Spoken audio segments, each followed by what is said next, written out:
남편에게 문자 메시지가 왔습니다. 여자가 나이가 들면서 필요한 5가지, 그리고 남자가 나이가 들면서 필요한 5가지를 딱 보냈습니다. 여자가 나이가 들어가면서 필요한 5가지를 딱 문자 메시지를 보냈는데, 돈, 딸, 건강, 친구, 찜질방. 이 5가지가 여자는 나이가 들면서 필요하답니다. 그런데 남편에게 그 보낸 메시지에는 남자가 나이가 들면서 필요한 5가지. 첫 번째 부인, 두 번째 아내, 세 번째 집사람, 네 번째 와이프, 5번째 애들 엄마. 그러니까 당신은 내가 필요하니까 일 열심히 잘하라고. 이렇게 보낸 것이죠. 이 이야기를 보면서 좀 웃으면서 그런 생각을 했습니다. 남자들은 나이가 들면서 아내가 꼭 필요하구나. 명심해야 되겠다. 그러면서 또 한번 생각한 것은, 과연 그럴까? 정말 우리에게 필요한 것이 무엇일까? 라는 생각을 해볼 때, 사람은 살면 살수록 하나님의 은혜가 필요하다라고 믿습니다. 우리가 나이가 들어가면서 더 큰 하나님의 은혜를 경험하며 살아갈 때 우리는 그 은혜의 토양 위에서 살 수 있습니다. 그래서 오늘 저는 에베소서의 말씀을 통하여서 말씀대로 너희가 그 은혜를 인하여 믿음으로 말미암아 구원을 얻었나니 은혜를 인하여 구원받은 우리들이다 라고 다시 한번 생각하며 여러분과 은혜를 나누고자 합니다. 1월달, 얼마 전에 2월달이 이제 됐는데 얼마 전에 한 재미난 뉴스가 하나 나왔습니다. 70이 넘은 딸 둘을 둔 101살을 먹은 할머니께서 돌아가셨습니다. 그 딸들이 보기 2주 전에 낙상사고를 입어서 침대 생활을 하다가 딸들이 이제 가까이 주변에 살고 있었는데 어머니 댁을 들렸는데 한 밤 10시쯤 숨진 채 발견되었습니다. 이 중국의 이 할머니의 이름은 펑슈아입니다. 펑슈아. 중국에서 진짜 일어났던 일이에요.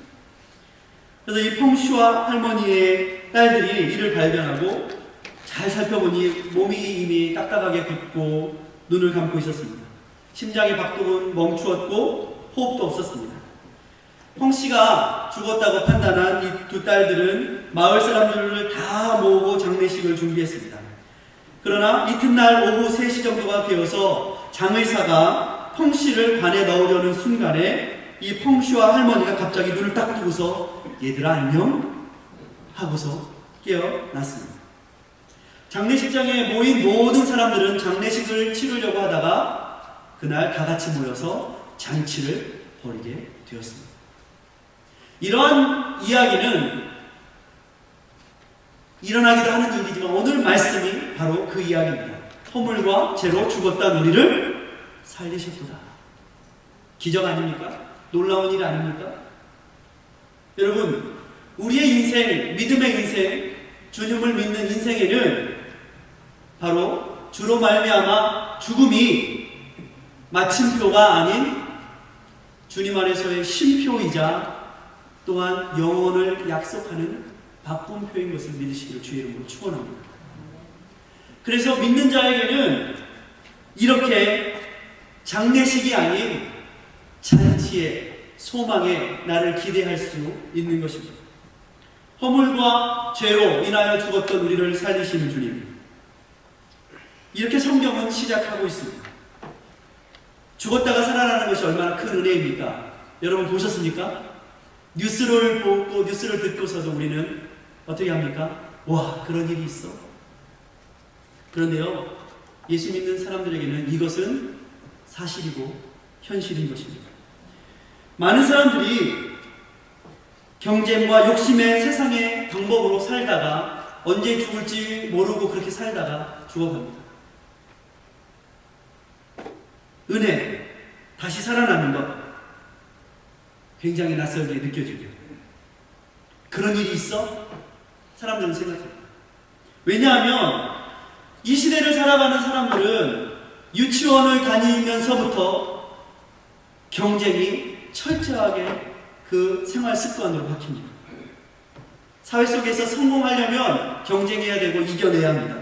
부지런한 새가 벌레를 먼저 잡고 수고 없이는 소득도 없습니다.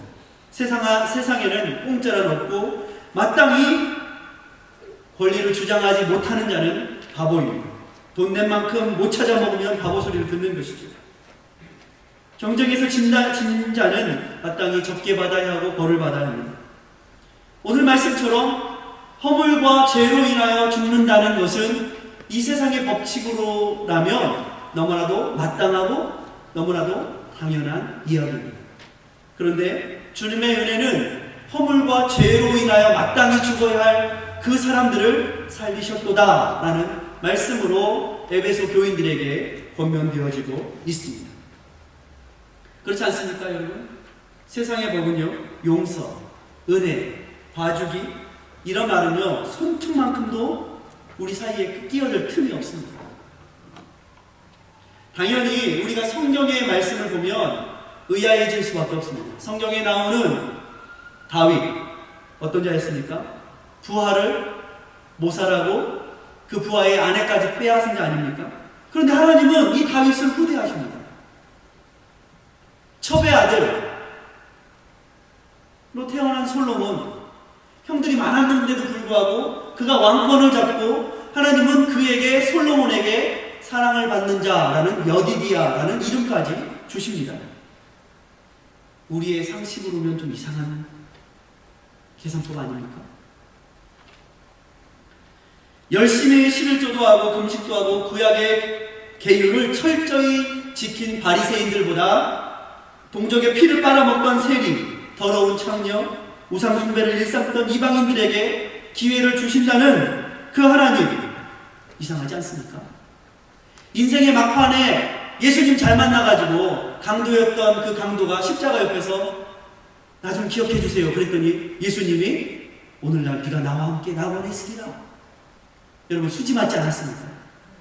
어떻게 나한테는 이런 일들이 한 번도 일어나지 않고 저런 못된 녀석들한테는 이렇게 수지 맞는 일들이 일어나는지 참 모내는 이상합니다. 거기다가 예수님은 일찍 와서 12시간을 넘게 일한 품꾼과 해질녘에 와서 1시간 겨우 일한 품꾼들에게 똑같은 삭스를 주십니다. 여러분, 우리의 생각과 우리의 계산법으로 하면 저라도 속이 뒤집힐 일 아니겠습니까? 왜 우리는 이렇게 은혜, 하나님이 선대하시는 것에 대해서 속이 불편해지는 걸까요? 제가 생각해보니까 첫 번째 이유는 사람들은요, 이렇게 생각하는 것 같아요.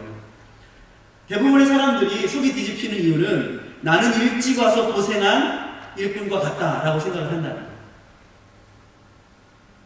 그리고 주변에 있는 사람들에 대해서는 늘 저 사람들은 게으르기 그지없고 늦게 와서 이제 막차를 타고 나 때문에 동달아서 은혜를 얻는 사람과 같아요.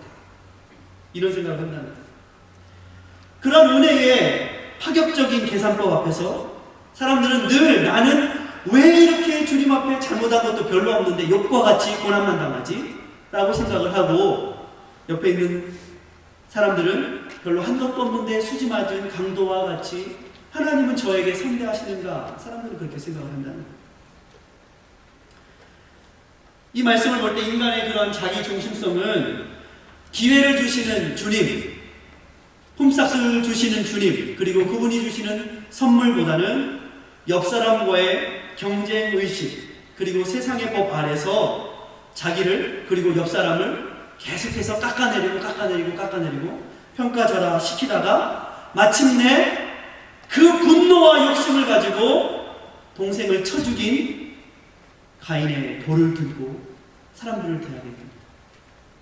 그리고 마치 그 책임이 하나님께 있다라고 아담과 같이 하나님이 지어준 저 여자 때문에 제가 그랬는데요. 하나님이 지어준 저 뱀 때문에 그랬는데요. 하나님 앞에 모든 책임들을 전가합니다. 이것이 사람들이 화나 있는 이유입니다.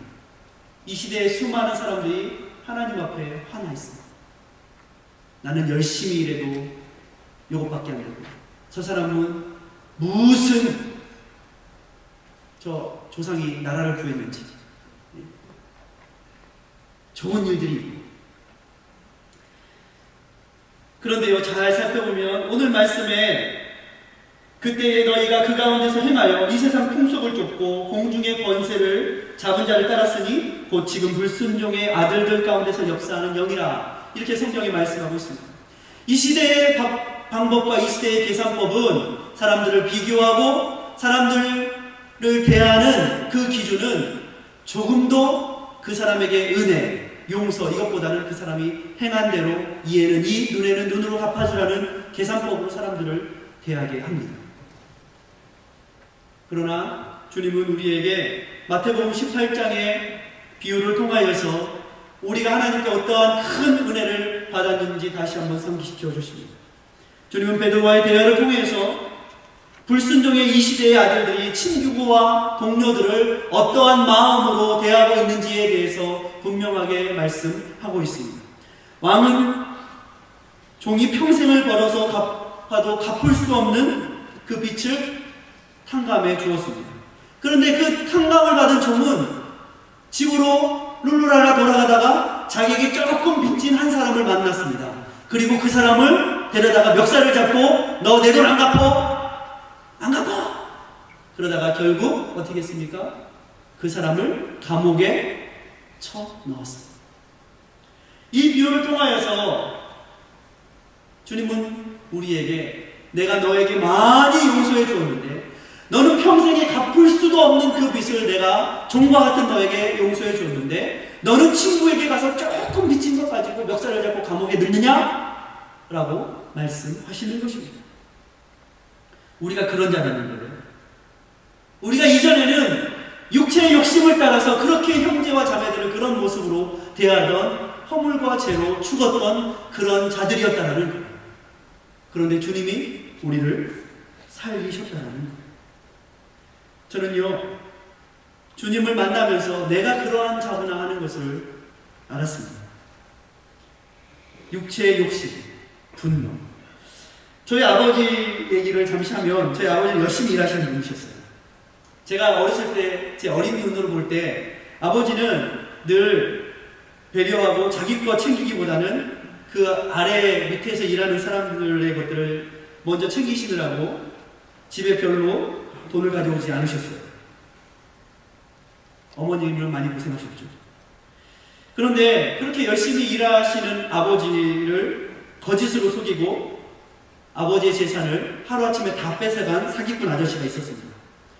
평소에 굉장히 가까웠고 친구와 같이 지냈고 따지고 보면 아버지가 다니셨던 학교 교장 선생님의 아들, 동네에 아주 친한 친구였죠.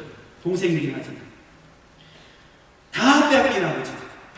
그리고 나머지 마지막 남은 재산, 집 한 채 그것마저도 사기를 당하셔서 그 사람에게 전세금 빼놓고 다 빼앗겼던 아버지. 그런 아버지가 저는 어렸을 때 굉장히 무능하게 느껴졌어요. 우리 아버지는 왜 이렇게 무능한가? 아버지는 맨 남 좋은 일을 시키면서 왜 어머니는 이렇게 고생하게 놔두시고 좀 아버지가 좀 이렇게 정신 차리고 악착같이 걸으셔서 우리 좀 잘 살게 하시면 안 될까?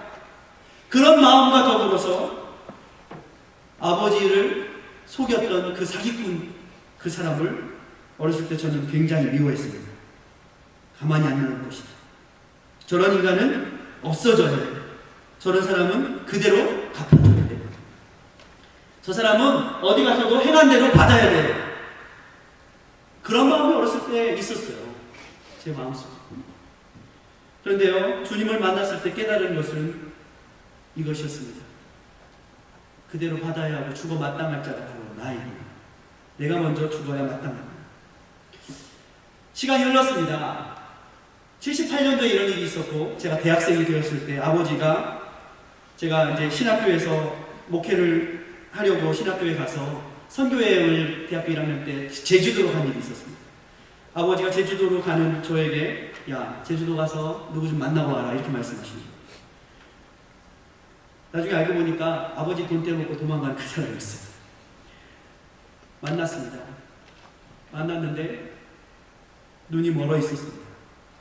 저에게 더듬거리면서 돈 5만 원을 건네주면서 죄송하다, 미안하다, 갚을 길이 없다 그러더라고요. 제 마음속에 그런 마음이 들었어요. 그 사람이 옛날엔 죽도록 미웠는데 불쌍한 마음이 들었어요. 안 됐구나 하는 마음이 들었어요. 그래서 저는 그때 또 생각했습니다. 내가 갚아주려고, 내가 저 사람의 행한 대로 갚아주려고 미워했으면 내 인생이 망쳤을 텐데 오히려 하나님 앞에 다 맡기길 잘했구나 하는 생각을 했습니다. 그러면서 아버지를 이해하게 됐습니다. 그래서 제가 조금 철이 들면서 아버지를 이해하게 됐어요. 아버지의 인생. 오히려 악착같이 사는 인생보다 아버지 비록 손해봤지만 손해보고 산 인생이 나았고, 그러면서 잘하셨어요 아버지. 저희 형제들 그 돈 없었어도 행복했습니다. 어쩌면 그 돈 많았으면 오늘날 우리 형제들이 없었을지도 모르겠습니다. 이런 생각을 하며 아버지를 이해하게 되었습니다. 우리는 화납니다. 세상이 우리를 속이는 것 같고 또 나보다 못한 사람이 더 많이 잘 누리고 챙기는 것 같아 보이기 때문에 화가 납니다. 그런데요, 사실 조금 더 잘 살펴보면 우리가 받은 것이 많습니다. 하나님께서 우리에게 베푸신 것이 많습니다. 비록 지금의 순간이 고난이고 어려움이고 어떻게 보면 내 뜻대로 안 되는 것 같아 보이지만 하나님은 그 일들을 통하여서 우리를 더 많이 가르치십니다. 주님은 세상의 방법대로, 세상의 법칙대로가 아니라 낮아지고 섬기고 용서하는 것이 얼마나 힘있고 능력 있는가를 우리에게 가르쳐 주십니다. 왜냐하면 허물과 죄로 마땅히 죽었던 우리들을 왕이신 주님께서 종 되시어서 오시어 우리를 살리시기 때문에 그렇습니다. 여러분 혹시 여기 우리 성도님들 중에 영화 광해를 보신 분들이 혹시 계실지 모르겠습니다. 영화 광해는 이병헌이라는 아주 잘생긴 이 남자 배우와 또 여러 사람들의 이야기가 광해 역할을 하는 그런 이야기입니다. 그런데 여기서 제가 이 영화를 보면서 한 대사가 들어왔습니다. 당시 도승겼던 허균의 역할을 맡은 그 배우가 광해, 이병헌은 원래 이 광대 출신이었어요. 광대 출신. 그러다 가짜 왕 역할을 하고 있는데 가짜 왕 역할을 하다 보니 궁중의 법도를 전혀 모르지. 무슨 일만 있으면 막 달려와요, 도승지에게. 그러니 이 도승지가 하는 말이 왕이 신하에게 찾아오는 법은 없습니다. 신하가 부르면 왕에게 가지요. 여러분, 세상의 법칙, 왕의 법도는요, 왕이 신하에게 찾아오는 법은 없습니다. 왕이 명령만 하면 신하가 얼른 찾아가야 되죠. 그런데 주님의 법칙은 왕이신데 주님은 신하를 찾아오십니다. 종을 찾아오십니다. 이 이야기를 왜 했나 해보니까 요즘에 한참 선거철 아니었습니까? 진짜 왕은 백성들이 원하고 백성들이 힘들어할 때 말이 아니라 실제로 열심히 백성들을 찾아오는 게 진짜 왕이다. 백성들의 어려움을 진짜 찾아보고 돌아보는 게 진짜 왕이다. 이 교훈을 주려고 영화를 만든 것 같아요. 제가 보기에. 여러분, 세상은요, 왕이 신하를 찾고 왕이 종을 섬기는 법은 없습니다. 그저 왕은 말만 하면 모든 것을 다 이루고, 왕은 비록 잘못했을지라도 왕이 벌을 받지 않고 누가 받습니까? 세상의 법칙은 왕이 잘못해도 백성들이 다 그거 왕이 저질러 놓은 거 다 뒤치다거리 하지 않습니까? 이게 세상의 법칙이랍니다. 그런데 종이 저질러 놓은 그 죄를 왕이 대신하여 벌을 받습니다. 영화 마지막 황제에 이런 장면이 나옵니다. 중국의 마지막 황제로 등극한 소년 휘하의 수천 명의 그 사람들을 거느리고 호화롭게 삽니다. 한 번은 왕의 동생이 와서 왕에게 묻습니다. 왕이시여, 왕이 잘못하면 누가 벌을 받습니까? 그러자 이 소년은 이렇게 말합니다. 황제가 잘못을 하면 딴 사람이 벌을 받지. 그러면서 옆에 있던 아주 귀하고 비싼 도자기 하나를 일부러 찡강 깨트립니다. 그러자마자 어떻게 합니까? 왕이 일을 저질렀는데 옆에 있던 왕이 잘못하면 대신 매를 맞는 사람이 회초리로 매를 맞습니다. 누구의 이야기인 것 같습니까? 이 세상은 그렇다는 거예요. 세상의 방법은 왕이 잘못하면 다른 사람이 벌을 받지만 주님은 종이 잘못했는데 주님께서 십자가를 대신 지시고 십자가를 달리시고 채찍을 맞으시고 이게 세상의 법칙을 바꾸어 놓으신 하나님의 은혜의 방법인 것입니다.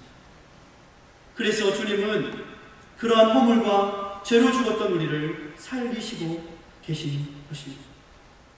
할렐루야. 호세아서 11장 8절과 9절에는 이런 말씀이 있습니다. 바람난 호세아의 아내 고멜을 향하여 고멜이 바람나고 죄졌느냐?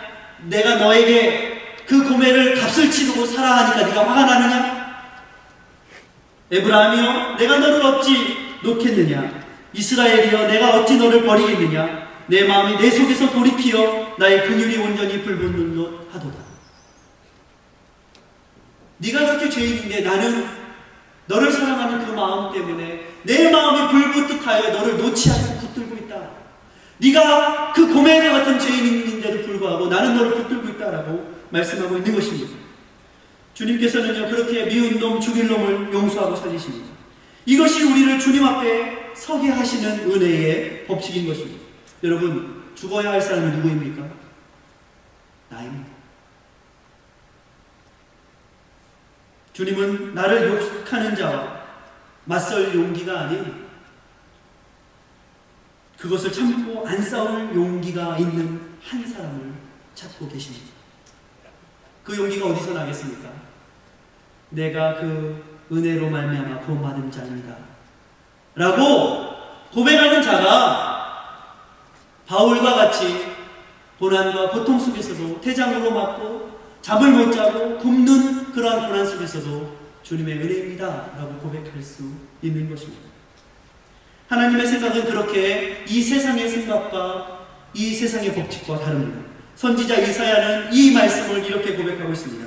이는 내 생각이 너희의 생각과 다르며 내 길은 너희의 길과 다름이니라 여호와의 말씀이니라. 이는 하늘이 땅보다 높음같이 내 길은 너희의 길보다 높으며 내 생각은 너희의 생각보다 높음이니라.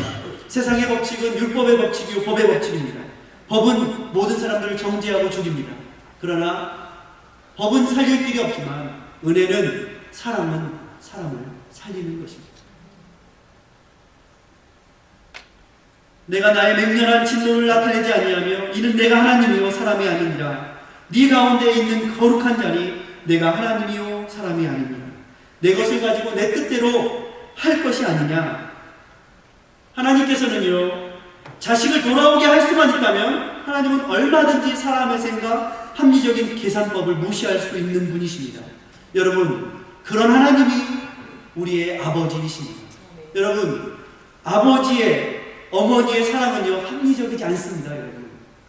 여러분 아버지의 사랑이 합리적이면 큰일 납니다. 왜요? 여러분 자녀들의 다리몽댕이가 분지러집니다. 우리 자식들이 속색인다고 다 똑같이 대해보세요. 자식들의 허벅지가 성할 날이 있겠습니까? 근데요 알면서도 아버지는 속아주고 눈 감아주고 사랑해주고 어떻게 합니까? 안아주는 것이 아버지의 사랑입니다. 자녀를 키우는 것은 자녀를 키우는 부모의 마음은 합리성으로 자녀를 키우는 것이 아니라 무엇으로 키웁니까? 사랑으로 키우죠. 이게 바로 아버지의 마음인 것입니다. 두 번째는 이것입니다. 하나님은 그렇게 해서 행위가 아닌 선물로 은혜를 주십니다. 사람들은요 다른 사람이 사랑받고 은혜 받는 것에 대해서는 늘 계산을 하죠. 그런데요 그렇게 계산하는 사람은 하나님의 은혜에는 눈멀어 있습니다. 늘. 여러분 연극 아마데우스 모차르트를 보셨습니까? 모차르트는 굉장히 천재적인 음악가입니다. 모차르트는 어려서부터 가르치지도 않았는데 작곡을 잘합니다. 그런데 이 아마데우스라는 뜻은요 하나님의 사랑을 받는 자라는 뜻이거든요.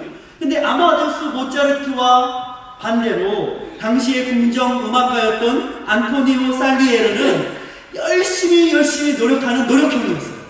그런데 열심히 노력해서 하나님 앞에 내가 불후의 명곡 찬미곡을 하나님께 올려드리리이다 하고서 열심히 노력하고 있었는데, 어느 날 갑자기 나타난 꼬마 모차르트는 살리에라가 열심히 작곡한 것보다 훨씬 더 멋있는 그러한 하나님을 찬양하는 곡을 작곡해서 사람들에게 인정을 받고 박수를 받는 것이에요. 안토니오는 열이 받았습니다. 내가 하나님 앞에 불후의 명곡을 드려야 되는데 저 꼬마 녀석이 나타나서 일을 모두 망치는구나 하면서 그날부터 자기가 원래 마음먹었던 하나님을 찬미하겠다는 찬미곡을 작곡하는 것보다 모차르트가 뭘 어떻게 하는지 그것에만 관심이 거예요. 모차르트 저 녀석이 인정받는 거예요. 그래가지고 마음속에는 항상 시기와 질투와 분평과 원망의 마음속으로 어떻게 합니까? 모차르트를 평생 시기합니다. 이러한 이야기들은, 이러한 삶은 우리의 마음속에도 똑같이 있습니다. 다른 사람이 하나님 앞에 은혜로 선물을 받아서 하나님께 잘 헌신하고 봉사하는 것을 어떻게 합니까? 시기하고 질투하는 거예요. 여러분, 장발장 이야기 아시죠? 장발장. 레미제라블. 그 이야기가 사실 그런 이야기입니다. 장발장, 레미제라블에 나오는 장발장은 19년간 옥살이를 하고 나왔는데 그 은쟁반 하나를, 숫대 하나를 훔치고 어떻게 했습니까? 다시 감옥에 가게 되었는데 그 신부의 은혜로 하나님의 은혜가 무엇인지 경험하게 되고 새 사람이 됩니다. 그런데 이 장발장, 한 번 죄인은 영원한 죄인이야, 이런 인간은 감옥에서 평생 썩어서 죽어야 돼 라고 생각을 하며 그 장발장을 평생 쫓아다니면서 감옥에 넣으려고 했던 경감, 자베르 경감은 장발장이 변화되어지고 은혜를 입어서 사람들에게 존경받고 사람들 위해서 선행을 하는 것이 못내 마땅치가 않은 거예요. 그래가지고 평생 장발장이 뭘 하나 쫓아다니다가 결국 장발장이 정말 그 은혜로 말미암아 변화되어지고 새 사람 된 것이 못마땅해가지고 결국 어떻게 합니까? 자살합니다. 레미제라블이란 말은요, 비참한 사람이라는 뜻입니다. 여러분, 누가 비참한 사람일까요? 장발장이 비참할까요? 자베르 경감이 비참한 사람이었습니다.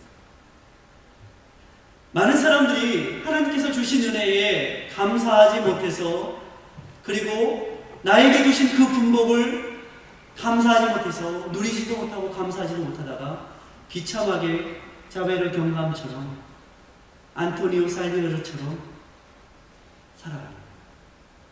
여러분, 하나님께서 여러분에게 주시는 그 은혜는 우리가 하나님께 갚을 수 있는 은혜가 아니고, 우리가 그렇게 시기하고 질투해서 저 사람을 끌어내리고 나만 높아져서 하나님 앞에 내 공의를 세우면 갚을 수 있는 것이 아니고 갚으로 치를 수 없는 그런 것입니다. 큰 기업에서 잘 나가던 간부사원이 있었습니다. 그는 어려서부터 1등만 했어요. 그리고 항상 생각하기를, 인생은 내가 열심히 노력할 때만 인정받을 수 있어. 그렇게 열심히 일을 해서 큰 대기업에 취직을 하고 간부가 되고 승승장구 프로모션이 됩니다. 이 사람이 결혼을 했습니다. 그런데 이 결혼을 한 이 아내의 어머니, 친정 어머니가 사위가 얼마나 예쁘고 기특한지 우리 딸을 너무 사랑해 주니까 이 사위에게 무엇인가 좋은 선물을 줘야 되겠다 하고서 사위를 불렀습니다. 평소에 딸이 준 용돈을 아껴서 그날따라 상다리가 부러지게 상을 차렸습니다. 그리고 사위가 왔습니다. 사위가 먹는 모습만 봐도 좋습니다. 즐겁습니다. 엄마의 마음이 얼마나 좋아요. 그런데 이 사위가 평생을 경쟁과 이 평가 속에서만 자라온 사위는 저녁 식사를 하면서도 안절부절 하지 못하는 거예요. 어떻게 하지? 자기가 한 게 별로 없는데도 이렇게 좋은 융숭한 대접을 받아본 적이 없는 거예요. 어떻게 하지? 그러더니 그날 밤 하지 말아야 할 말을 하고 말았습니다. 밥을 다 먹은 이 사위가 장모님이 앉아있는 그 밥상 위에서 지갑을 딱 꺼내들더니 어머니, 자, 얼마면 되겠어요? 해버렸어요. 은혜를 모르는 사람이 이런 일. 어머니의 차려진 그 밥상을 돈으로 갚을 수 있겠습니까? 얼마면 되겠습니까? 어머니의 사랑을 무시하는 것이 그런 행동입니다. 많은 사람들은 자기의 공로와 자기의 열심으로 아버지 하나님이 주신 그 밥상을 받고 선물을 받고 나서 마치 얼마면 되겠어요? 라고 그 은혜를 자기의 공로로 갚으려고 하는 그런 무지한 자와 같죠. 여러분, 그 마음을 안전하면 그저 감사합니다. 아버지의 은혜는, 아버지의 사랑은 값이 없기 때문이 아니라 그 값을 매길 수가 없기 때문에 선물이고 은혜인 것입니다. 할렐루야. 오늘 말씀을 보십시오. 너희가 그 은혜를 인하여 믿음으로 말미암아 구원을 얻었나니 이것이 너희에게서 난 것이 아니요 하나님의 선물이라. 여러분에게서 난 것이 아니라 하나님의 선물이에요. 왜? 이것은 우리의 의와 우리의 공로로 갚을 수 없는 것이기 때문에. 정말 감사하다면 돈이 아니라 그 어머니의 마음을 헤아리는 것입니다. 정말 감사하다면 그 아버지의 마음을 헤아려서 그 아버지의 뜻대로 살아가는 것이 자녀된 도리인 것입니다. 그래서 10절 말씀에 우리는 그의 만드신 바라, 그래서 예수 안에서 선한 일을 위하여 지으심을 받은 자니, 이렇게 성경을 기록하고 있는 것입니다.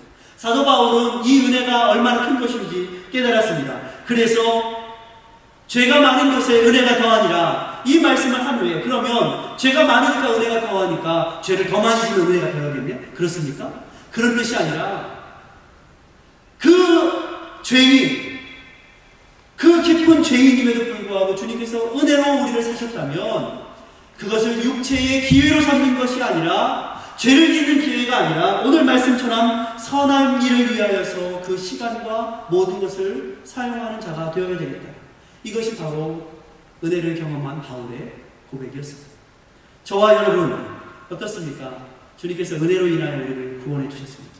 그렇다면 우리의 삶은 주님 앞에 아버지의 마음을 이해해드리고 그 선한 일을 위하여서 우리의 시간과 물질과 우리의 삶과 힘을 주님께 드리는 그런 삶이 되어야 될 줄 믿습니다.